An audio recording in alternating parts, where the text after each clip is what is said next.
Crossing political lines, President Trump cutting a fiscal deal with Democrats to raise the debt ceiling and find relief for Hurricane Harvey. And while House Speaker Paul Ryan says he understands why the president made the deal, it could cause trouble down the road. You look at the cone of this hurricane, it could be anywhere from Georgia to South Carolina. So that is a tough moment for our country, and we need to make sure that the government responds to people. And so the president wanted to make sure that we are going together as Republicans and Democrats to respond to this. I was making an economic point, which is, with respect to the credit markets, I think stability and longevity are key. Here now is Karl Rove, former senior advisor and deputy chief of staff to George W. Bush. He is also a Fox News contributor. Karl, you're a master chess player. What did you think of this move?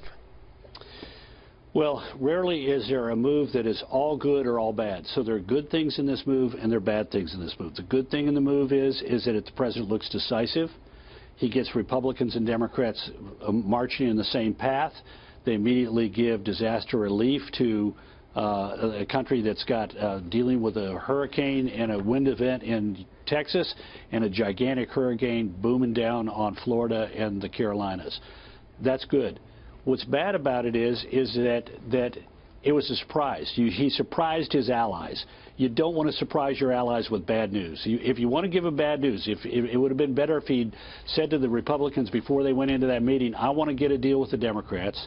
I want to get the best deal I can, but I'm not going to be standing with you asking for the debt ceiling vote to be held so that we don't have to do it again for another year. I'm willing to the Democrats want 3 months. You want more than a year. I'm willing to do something in the middle. But he surprised his people. Okay. And look. Wait. Let me ask you, Hank, quick. Yeah. Is there any chance that's all theater? Because that's what I was thinking, was that this idea of surprise, in order for this to work and look like, and to really have Chuck Schumer go out and kind of crow like he won, and Nancy Pelosi, in order for it to look like a real win for them, it had to look like kind of a surprise to the Republicans. And now he gets to go back and say, look, you got to work with me on tax reform.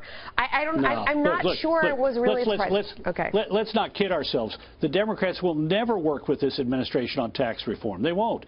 It's fine for them to get the advantage on, we can gum up the works now in December on spending and the debt ceiling, and we can do that by doing the right thing that we should have been doing anyway on disaster relief now. But they're never going to work with this president on tax reform. So you think there's no tax deal coming?